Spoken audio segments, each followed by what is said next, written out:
There was a time when I was facing a lot of anxiety, and after a while, when it wouldn't go away, I finally asked God, why can't I get rid of these feelings? And he said to me, because you're not in the spiritual place with me. I have said, do not fear, yet you still fear.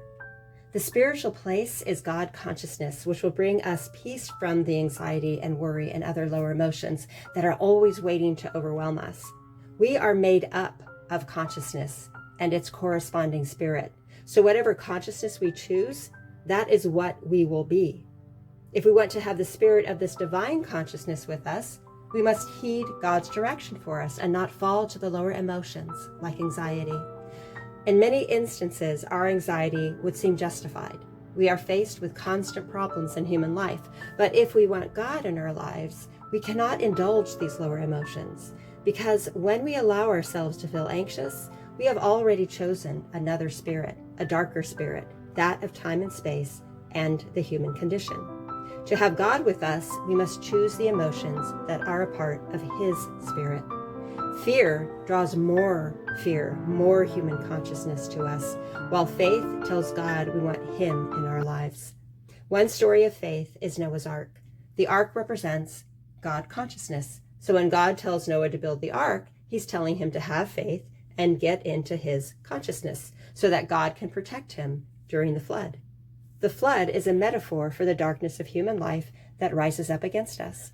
We must listen to God's direction, which is not to fear, not to be anxious, not to worry, no matter what, because it's not about the degree of the severity of the problem. It's not as if we can say, well, I can let go of worry this time because the problem isn't that bad, but then in another situation say, I can't stop worrying because the problem is overwhelming. It's about never allowing ourselves to worry, but to have faith every time. We either don't know or we easily forget that there are places God can't go. We think that because God is all powerful, that He can just swoop in and take care of us, but we must receive Him. And to receive Him, we must uphold our part of the agreement with Him, which is called the covenant in the Abrahamic religions. This is why there is the Ark of the Covenant. It is not a physical thing, but a spiritual one. The Ark of the Covenant is the spiritual place within us where we can reach God. This is the inner chamber of the temple where the sacrifice is made, the process of spirit regeneration. We enter this spiritual place by having the right emotions. When God says, do not fear, we do not fear. That's it. We don't argue. We don't say, but God, if you were in my place, you would understand my fear. When He says to love and forgive, that's what we do. We love and we forgive. We don't say, it's too hard to forgive. You don't understand what this person did to me. We listen to God because He is telling us that He cannot come to our aid unless we do these things. Unless we love and have faith, we are not in God consciousness. And unless we are in God consciousness, He cannot protect us. So how do we get into God consciousness so we can be blessed, healed, and protected? By choosing the higher emotions of faith and forgiveness over the lower ones of fear and resentment. When we fear, when we are unloving and unforgiving, we push God away and we choose the consciousness not of God, but of darkness. If we choose the slower spirit, we are choosing to perpetuate the emotions that got us there in the first place. Fear, worry, and anxiety. And it becomes a cycle of cause and effect. Fear begets fear. So we start a tidal wave of bad things happening in our lives when we choose to fear or to be anxious or any other lower emotion. If we are unforgiving and unloving, we have also chosen the consciousness that is unforgiving and unloving. These are both part of the consciousness that is human and anti-God. If we choose anti-God, God cannot come into our lives because we have already been filled with the spirit of that which He is not. If we want God's help and His blessings, we need to feel the emotions of God consciousness, which include faith and forgiveness.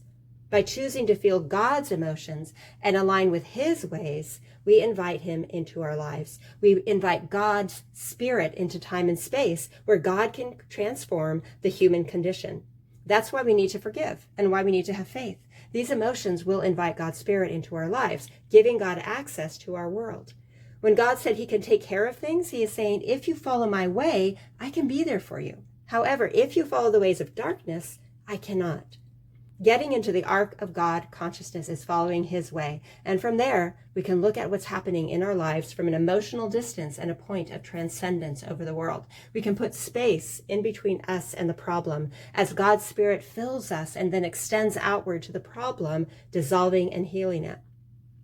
Transcendence is a theme in spiritual scripture. Walking on water is another metaphor for the process. It is rising above the darkness of time and space, where human consciousness and human problems exist. It is the eagle in the books of Isaiah and Ezekiel.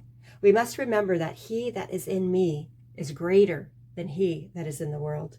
There is nothing too big or too small for God. Whatever is bringing our spirit down and away from him will receive his healing if we get into his consciousness and listen to his direction. Fear not, have faith, always forgive, love unconditionally. All of these emotions will lead us into a transcendent state of being, elevating us as the flood of human sorrows drifts away into nothingness.